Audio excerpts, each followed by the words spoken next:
Hey, everybody. Super grateful that you've joined us today on the podcast. All right, so we have a good friend of mine, Brian Eno. Brian has been a pastor for years. He's been a district kind of leader out in Oregon and in the Pacific Northwest for years. He's now kind of an executive pastor. And boy, you know what? He's just an all-around good dude. So we're grateful that Brian's going to be with us. But before we do, I want to say thank you again for listening to the podcast. Maybe you don't know this, but we do have these episodes, or at least some of them, up on Facebook. If you go to Josh Denhart is the channel, and you can check those out. Lead Ministry Live is what we call those. But Mr. Brian, grateful that you're here. How's it going, man? It's going really good out here in the Pacific Northwest. It's Out, a little rainy. little rainy, Definitely. but I'll tell you what, it's one of my favorite places to visit, to go do events, to go do speaking stuff. I love the Pacific Northwest. Well, it's beautiful. It is beautiful. So give us just a little rundown. You and I have some history doing live events together. When I was out there doing a live event, we did kind of a leadership track for some of your people, a real brief leadership track. Tell us your history just a little bit. Well, we started out in youth ministries, like many people do, in Southern California, and doing a little bit more than youth ministries. Then we moved to Oregon, and we served as associate pastors overseeing youth and kids, focusing mainly on the youth side, but working heavily with the kids. My wife did a lot of ministry there. Then we moved to, as you mentioned, our network. Yes. With our denomination, and we served there for 12 years. That's a long time. That is a long time, yeah. And how many churches were, and how many individuals or how many churches were you serving? Because you were kind of the big dog on that for a while. We were serving about 188 churches at the time, and about 70, maybe 70 full-time youth pastors and maybe 40 full-time kids pastors, somewhere in that range. And mainly working with leaders at that time, and then putting on some events, which you mentioned that you participated in. Yeah, those were fun. And so then when I reached out, you said, "Hey, I've transitioned," and so you've turned that side into something you're doing now, which really does feed into what we're talking about today. Yeah. Well, yeah. After all those years in youth and kids ministries, we did join a church right before COVID hit. Yep. So it would have been early 2020. I think we started here. We said yes in March and came in April, I guess is the best way to say that. Yes. So right at the same time. So we've been here almost 3 years. And you're an executive pastor of a rather large staff. And so you do a lot of getting into a lot of staff report to you. So you're in their world, you're helping them, and they have some pretty common questions, which we're going to tackle a little bit today. So the title of today's podcast is Making the Most of Your Time. And if you are in a ministry context, or if you're not in a ministry context, this is the thing that kind of tops the charts in terms of what people are thinking. Is that what you found as well, is that people are concerned about time management and stuff? I've learned anytime I'm coaching someone or working with someone, that seems to be the number one request that they have. It will often come out with a question like, how do I get more time in my day? Right. Which is the first question that I have for you today, which is, well, before we get there, of course, everybody who listens to the podcast knows we kind of follow these three kind of pathways here. First of all, let's define it. Second, let's develop it. And third, you're going to kind of encourage us, how would we go ahead with what you've shared, put boots on the ground, pedal to the metal, and make this happen. So, of course, the first thing is, how can I find more time in my week? I mean, if you can help me extract more time or to make more time, you've been the hero today. Well, that's what I tell people. I said, no one gets more time. Everybody gets the same 168 hours in a week. Right. So it's kind of a trick question when I ask, how can I find more time in my week? The answer is, you can't. Exactly. You can't. You get the same 168 hours every week. You get the same, 8,000 plus hours a year. No one gets more, no one gets less unless they get promoted to go home. So right. And then it's over. Then time is irrelevant at that point, right? Exactly. Yep. So I think the better question I like to tell people is, who's the owner of your time? Okay. So that brings us to part two. That question. To develop it, who owns my time? Or that's a deeper question, because since you can't get more, you gotta kind of turn the tables a little bit. Okay, take us away with this one. Exactly. So the secret to good time management is to be a good steward, is what I tell people. And Hmm. stewardship's the ability to properly manage what's been entrusted to you. Right. So I think as a follower of Christ, my time belongs to Him. He's the Sure. one who gives me my time. And as a Jesus follower, everything I possess, including my time, belongs to Him. There's a verse I love that I'll share. It's out of Ephesians. It's what Paul wrote, and let me read it to you. He wrote this in Ephesians 5, verses Hmm. 15 and 16. He said, Therefore, be careful how you walk, not as unwise men, but as wise, making the most of your time. Right. Right. So we're to make the most of our time. And I think a lot of people have a pretty strong handle on the idea of being a good steward of their finances. Yeah. I think that that's a pretty common one. Like they understand their finances and that they have been entrusted to that. I think that's probably like a 101, maybe 201 Christian principle. You're like, oh, wow. If I, become a Christian, I read the Bible, I start figuring out, some different aspects of the Christian life. But before too long, people figure out if they're in the Bible and they're in church that your money is a gift to you. But I think it's another layer I think it's more of a 301 learning to understand that your time is also a gift that you need to steward. Exactly. Yeah. Yeah. You're exactly right. And I think that it's like a third tier learning. I think that it takes a little bit longer for people to realize that they're stewarding time that way. Okay, well, help us out here. How do I make that happen? How do you make that? Well, I think that first thing is you make Jesus the Lord of your time. Okay. If he truly owns your time, he's the one who gives you the 168 hours every week, then he needs to be the Lord of your time. And the way I understand that, Josh, is the way I look at it is that Jesus gave us his great commandment, which is to love him Yep. and love our neighbor. Yeah. And Jesus gave us the Great Commission, which is to go into all the world and to build his kingdom. So I try to keep those two things in mind when I'm preparing and how I want to use my time every day and every week. I think those two greats need to be at the very top of how I spend my time. So in other words, when you're starting your day, or maybe you are making a list of how you're going to manage yourself the next day, that's Mm-hmm. the filter, or that's the grid, or the sunglasses, so to speak, that you're looking through, are the two great commandments. Absolutely, absolutely. I think if he's the Lord of your time, then his two greats need to be your top priority. That lens that you look through, that you plan your week out, your day out, your year out. Yes, and those two greats, of course. The first one is love the Lord and love people, and the second one is go and make disciples. And so that should be the benchmark of the totality of what we're doing. And I don't think that I've ever thought about it like that in terms of examining what I'm doing. How am I loving God and loving people? Is my time being spent toward that, or am I furthering the mission of the church and of the cross? Yeah, How does my time match up with that? And absolutely. I gotta say, being real, mindlessly flipping through social media with a whole bunch of people that I really don't know is not really an effective use of my time. Most of the time, it is not. Okay, so making Jesus the Lord of your time. For me, I think the big takeaway here, quite honestly, is just to polish my lenses a little bit more and to think about those, because those are the two big things at the end of my life that are going to be placed on the scales and either be found wanting or I'm going to hear well done. And so to look at those things, loving God, loving people, and how am I moving forward the mission? Look at my time through that lens. That's fantastic. Anything else on this particular one about how you personally manage this? No, I try to when I'm planning my week. I try to look at life as a week, so 168 hours, and we'll get into that in a few minutes. Okay. But yeah, so I try to look at that through that lens, through those Okay, very two. good.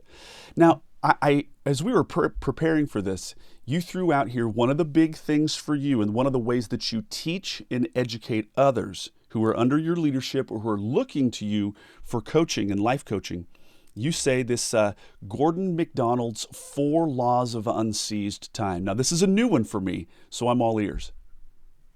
Well, he gives 4 laws to so that your time doesn't get wasted, like we just discussed a minute ago. And here they are. Unseized time flows towards our weakness. So we tend to, when we don't have our time ordered, we don't order our day, we tend to flip through that scroll like you were talking about. It flows to our weakness. The things that aren't important in our life, the things that maybe we're weak at, we're not talented in. So we spend a lot of trying to do things that we're not good at, and maybe that's not where we should be using our time. And I would say that it's kind of like our lowest default setting. I mean, what's this neutral? When you don't have it in gear, and gears, of course, are, you've got some good healthy friction there, and you're going to be moving forward. But that neutral zone that's the danger spot, really, and we're going to default to that neutral zone. Exactly. For me, second law. Well, before you go to the second one, I would say that the default for me often is taking a big old nap in AP. And I'm not afraid of naps. Don't hear me knocking naps, but that can. You're a napper? I said a power nap's good for everyone every once in a while. Yes, it is. But it can be something that you dip to, and that can be a colossal waste of time. What's your biggest time waster? Where do you go when you hit neutral? Probably sit down in front of the TV and start watching, and before you know it, I've wasted 2 or 3 hours. Lazy boy. And again, there's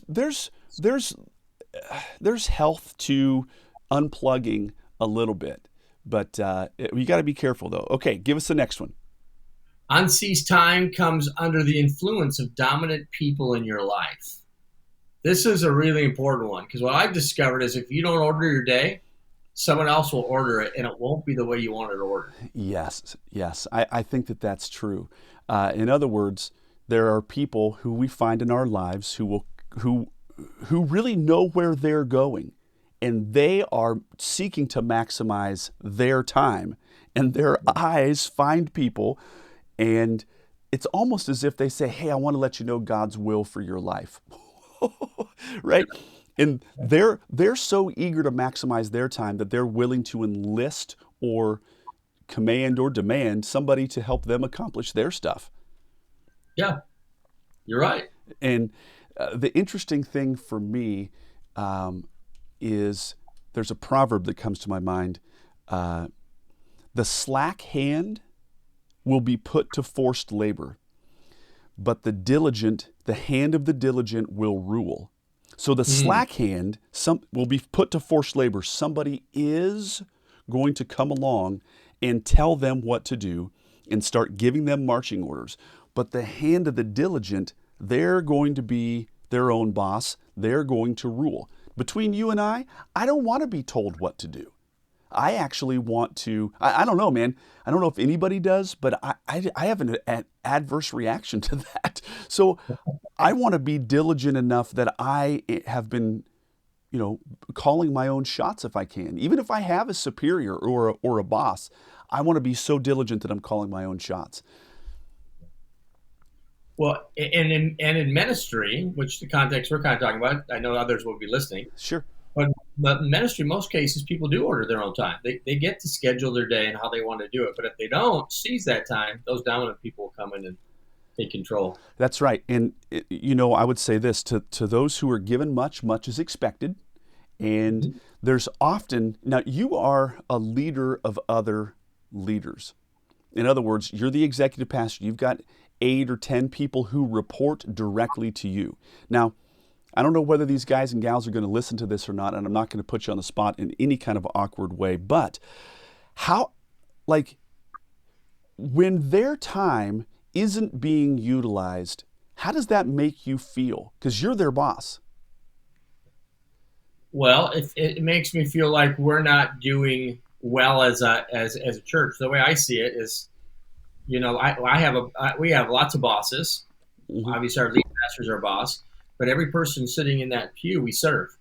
And we get to serve them because of their generosity. And Right. so I don't waste their generosity by wasting my time How about or this?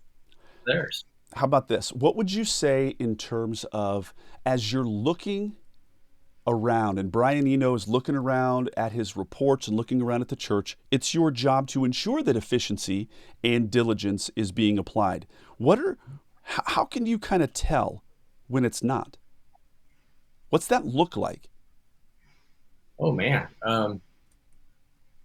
lot of, a lot of maybe meetings that aren't necessary, longer meetings that aren't necessary, hallway chats that turn into 30, 30-minute conversations, yeah.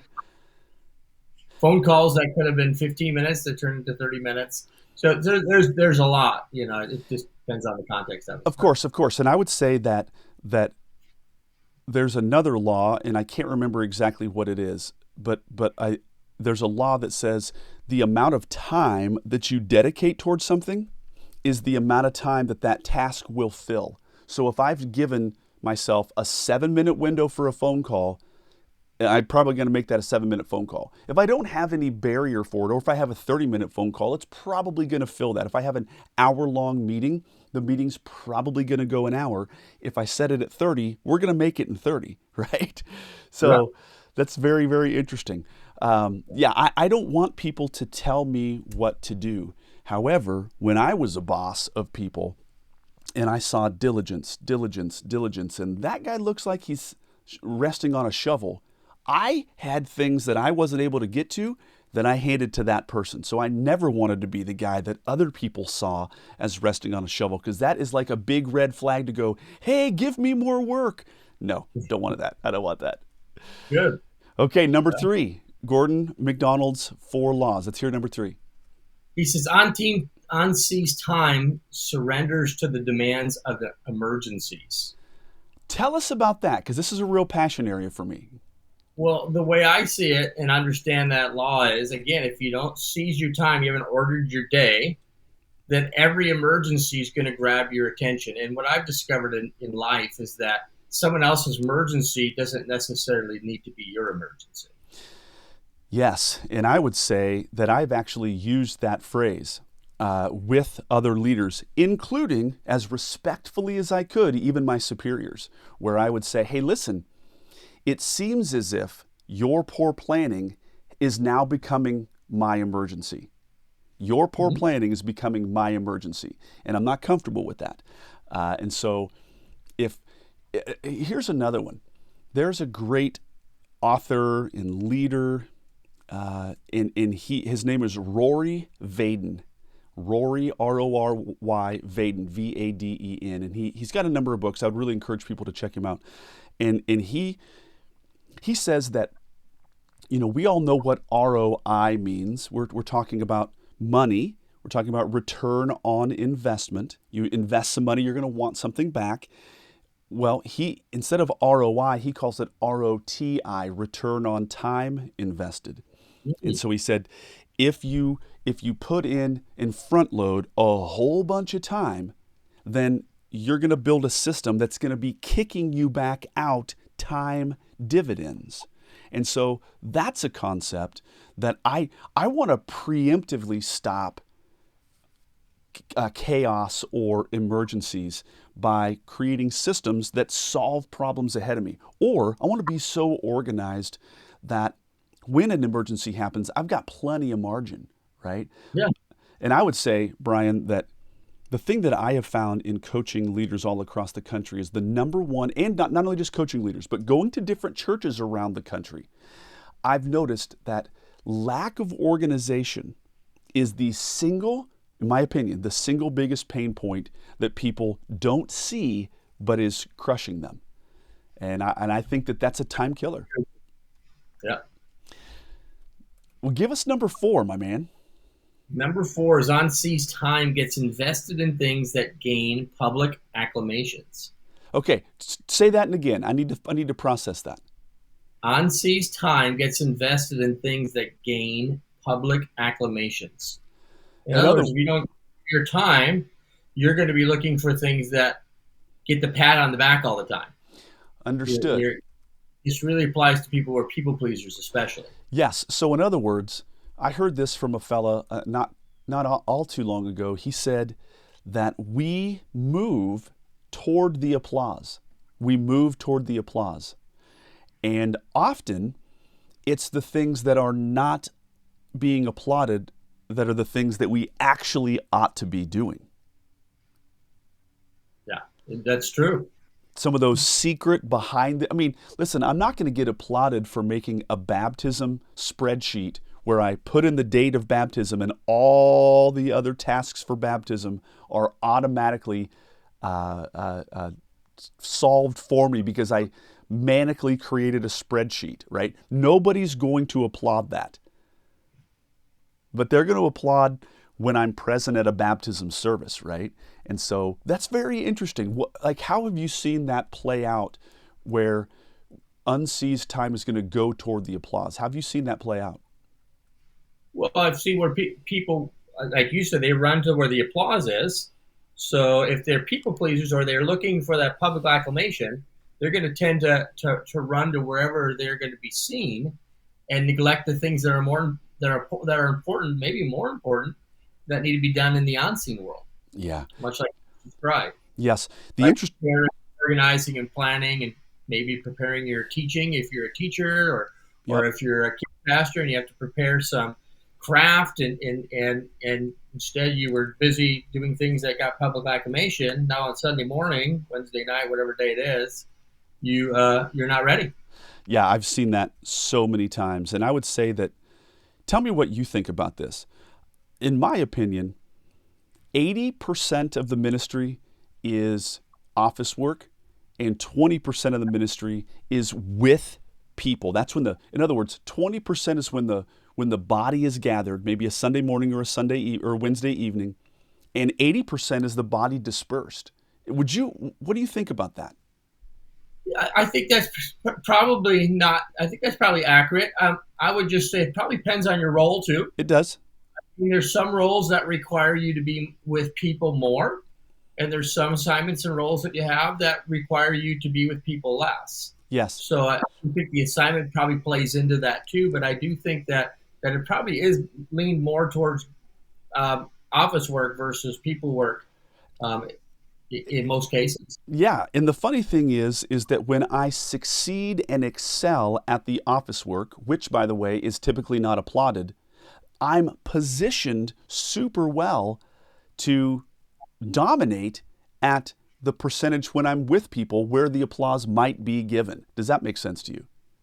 It does. And I would just add, the more organized you are with your time, the more you order your time, you're going to have more time with people. So if you're a people person and you're like, I want to be with people, I'm an extrovert, I get my energy from being people, sure. Can't sit in an office. Well, if you order your time, you can get your office work done, those administrative things done behind the scenes. You'll have more time to be That's exactly right. Now, I got to say, I had a guy who gave me some serious pushback on the need to really do and excel at the office work or the systems or the administrivia. By the way, I made that word up, but it's administration plus trivia, administrivia. And he was pushing back on the idea that the ministry is about people. And I said, you know what? I couldn't agree more. It is about people. But if I am dropping balls with people, it can always be drawn back to my lack of organization and order behind the scenes. And so to do exceptional work behind the scenes tees me up for the best people opportunities. And I think that ministry leaders fail at that. Go ahead.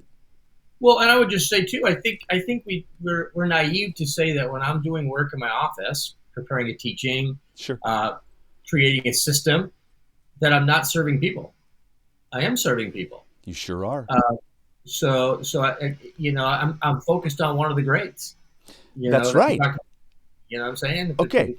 So you're coming back to making Jesus the Lord of our lives, which is, if I am making the non-applauded baptism spreadsheet, that's serving people, because a dad out there is not going to feel stressed out. A single dad is not going to feel stressed out about getting his kid to the baptism and having the right clothes and having the tank is going to be filled. I'm serving everybody, because if those baptism tasks don't happen, it's going to be a real debacle on a Sunday morning. And I don't want that. Yep. It's about serving Yep. people. So it's putting on a different lens to say, how does this non-applaudable task serve people? And then I can get behind it is really what's happening. And if talking in the context of baptism, if your church is like our church, when people are baptized, they come out of the water, the whole congregation's applauding. That's exactly So you right. are getting the applause. Yeah. And also another thing that I think about is there's typically a lot of guests. There's a lot of family members who may not have an affinity toward Christ or an affinity toward the church, and they've come out for this event. And I want to not only showcase excellence, that's fine, but also I want to be present and meet people. And if I'm running around with my hair on fire because I've squandered my time during the week, that's a super uncomfortable feeling, and it's not a good showing at all. Correct. Well, take us home here. How do we go about seizing every day? What were some super practical tips that you could give us? Well, this is my favorite part. So this is good stuff. My friend Bill Wilson, and you kind of said this earlier. He was the man I served at our network. He said, time is like money. It needs to be managed if it's going to be leveraged. And you kind of talked about that at the beginning. And I think if we lack money, if we have a shortage of money, we budget our money. We'll keep track of it. So it's the same thing with our time. If we feel like we don't have enough time to do all the things we need to do, then we need to budget our time. We need to the first step is to take a budget, an inventory of your 168 hours. That's right. It's just that simple. Keep track of what you do the next week. For the next 160 hours, keep track of it. If you were doing your budget, you kept track of every penny you spent. Keep track of every hour that you spent. That's exactly right. You're yourself this question. Are you happy with how you spent the 168 hours? Does it fit, the way the owner would want you to, the two greats? Yes. And look at it through those lenses, how you spent your time. And if you're not, then create a killer calendar. I don't know if you've ever heard that phrase. I've not heard that phrase. You call it a killer calendar? A killer calendar. Okay, tell us about that. Killer calendar is simply an ideal week. Imagine your ideal week in your world. Like how I would, if I could just have the ideal week, no interruptions, I could plan it exactly how I'd spend that 168 hours. What would you do with it? And put it on a piece of paper. Get a week calendar and write exactly how you would spend that time. And the way I kind of tell people to do it is start big and then shrink down from there. Maybe start with a 30,000 foot level view. Right. And then drop it down. So for me, a 30,000 foot level view is a 1 year, wall calendar. And the funny thing is, just yesterday, I put my wall calendar up for 2023 in my office. Nice. I'd flip it and show you. And I told someone after I wrote it down, I feel like I need a vacation already, and it hasn't started yet. But the interesting thing is, once you have that laid out, you see where you do and don't have gaps or margin. You're exactly right. You can see where you need to take some vacation. You can see where you can plan a sermon series. You can see where you're going to take a retreat with your staff, whatever the case is. So you start with your wall calendar, that 30,000 foot view, and then drop it down to a 10,000 foot view, I say, which is your weekly calendar. That you design that killer calendar based off that big picture that you had. Well, and I want to say one quick thing at this. As I look at a week, let's say, and I know for sure that I have to get this done, and that done, and I look at my week. If I don't have a week planned out, and I don't have the bigger rocks that this is a for sure has to, this is a for sure has to, then all of a sudden my extra things that I need to get done, I don't know where to fit them in. But if I have at least at a glance that I see some blocked off times that I've already predetermined, then I am forced to say, I have to Wednesday at 2:00, I have to start accomplishing this one thing because I don't have any margin anywhere else. And so, as they always say, right? Do you want something done? Give it to a busy person. Yeah, exactly. And and that's a great way to look at it. I heard you say two things that I would include in my killer calendar. One is time blocking, is block off periods of time, times that you're gonna do teaching and sermon preparation, times that you're gonna meet with people in the office, Yes. On your staff, times you're gonna work on project management, event planning, whatever the case is, and put those on your calendar. But also include those really important big rocks, using that phrase, those non-negotiable. Yes. Things like your private time. So if you looked at my killer calendar, you'd see my time I'm going to have with the Lord every day. You'd see exercise time. You'd see family time. You'd see ministry time. You'd see, church time, fun time, rest time. All those things I include because I want to account for all 168 hours in my killer calendar. Yeah. That's good. Anything else that you could leave us with? Yeah, just a couple other things. And then once you design that killer calendar, live by it. Learn to live by a well-planned day, a well-planned week, and a well-planned day. I don't know. I'm sure you probably heard of Carey Nieuwhof. Yes, I have. Carey Nieuwhof wrote a book. I think it's one of the more recent ones called "At Your Best." Yes. And he talked about some of this stuff in there. But one thing I really took away from his book that I loved is he talked about not only organizing your time by priority, but organizing your killer calendar or your time or your ideal week, whatever term you want to use, by your energy levels. I've heard him speak about this. Okay, unpack that a little bit. Well, he just talks about, he uses the idea of a green, a yellow, and a red line, where green is your high energy time. So in your high energy time, the way I understood it is when you plan your killer calendar, where you have the highest energy. For me, it's the first thing in the morning. Sure. Plan the highest value tasks there, the things that have the highest value, that they're going to have the biggest dividends. Things that I'm gifted at, things that I'm passionate at, do those in that energy time. And I think he says in his book that most people have about 3 to 4 hours a day of top energy. Yes, and in his book actually has a red, a yellow, and a green dial on it. It does, yeah. Yeah, I remember now. And I would say that you have to be careful when you know that you're in your red or danger zone. Like if you're going to try to do something of great value, it's probably not going to work out as well. So I think understanding your own self and your rhythms is important. Good one. Yeah, exactly. And so when I read that book, I've lived by a killer calendar for years. Yes. It was easy for me to go, okay, this is really good. I'm going to take that principle and apply it into my killer calendar. So for instance, if you look at my killer calendar, every Monday morning and every Wednesday morning for about 3 hours, I have it blocked off and it says study time. Okay. Everyone on my staff knows that those 3 hours on those 2 days, so 6 hours a week, my door's shut, and because that's my high energy, I am preparing whatever my next teaching is going to be, my next leadership teaching, my next sermon for the church, whatever the case, in that hour. I may not know what it's going to be every week, but I know that there's going to be something, and that's what I'm going to work on in that time.